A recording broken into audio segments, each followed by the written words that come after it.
اگر آپ یہ سٹوری دیکھنا چاہتے ہیں تو لائک اور سبسکرائب کیجیے۔ ایک دفعہ کا ذکر ہے کہ ایک بوڑھی اور غریب عورت ایک چھوٹی سی جھونپڑی میں رہتی تھی۔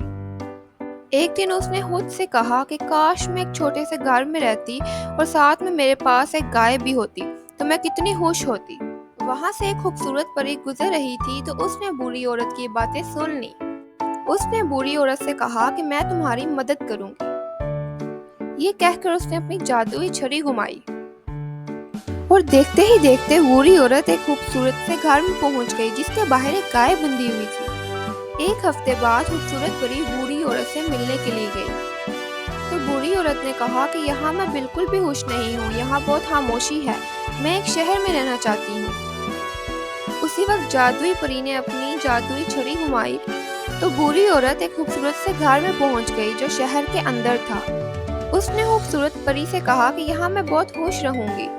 ایک ہفتے بعد جادوئی پری جب بوڑھی عورت سے ملنے کے لیے آئی تو بوڑھی عورت نے کہا کہ یہاں میں بالکل بھی خوش نہیں ہوں، یہاں بہت شور ہے، مجھے کسی ایسی جگہ لے جاؤ جہاں سمندر ہو۔ اسی وقت جادوئی پری نے اپنی جادوئی چھری گھمائی اور ساتھ ہی بوڑھی عورت سمندر کے پاس ایک خوبصورت سے گھر میں پہنچ گئی۔ ایک ہفتے بعد جادوئی پری جب اس سے دوبارہ ملنے کے لیے آئی تو بوڑھی عورت بہت اداس بیٹھی تھی۔ وہ کہنے لگی کہ یہ گھر میرے لیے بہت چھوٹا ہے، میں ایک محل میں رہنا چاہتی ہوں۔ یہ سن کر جادوئی پری نے دوبارہ اپنی چھری گھمائی اور دیکھتے ہی دیکھتے وہ ایک بہت بڑے محل میں پہنچ گئی۔ اب بوڑھی عورت کہنے لگی کہ یہاں میں بہت خوش رہوں گی۔ ایک ہفتے بعد دوبارہ جادوئی پری اسے ملنے کے لیے گئی۔